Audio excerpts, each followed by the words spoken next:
అందరికీ నమస్కారం. మన పరువు ఇక్కడే కాదండోయ్, ఒడిశాలో కూడా పోయినటువంటి సంఘటన మీకు ఒకటి చెప్తాను.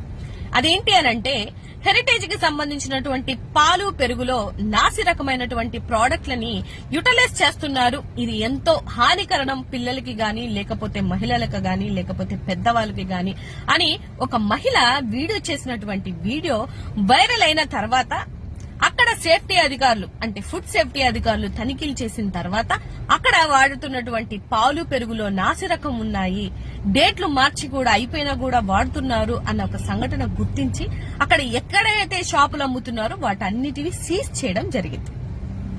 నేనేమంటాను అనంటే, అడ్డగోలుగా సంపాదించొచ్చు గాని చిన్న పిల్లల మీద లేకపోతే పాలల్లో పెరుగులో వీటిలో కూడా కల్తీ చేసుకుని మనం వాటి మీద కూడా బతుకుతున్నామంటే ఇంత నీచమైనటువంటి బతుకు ఇంకోటి ఉండదేమో అని నాకు అనిపిస్తుంది.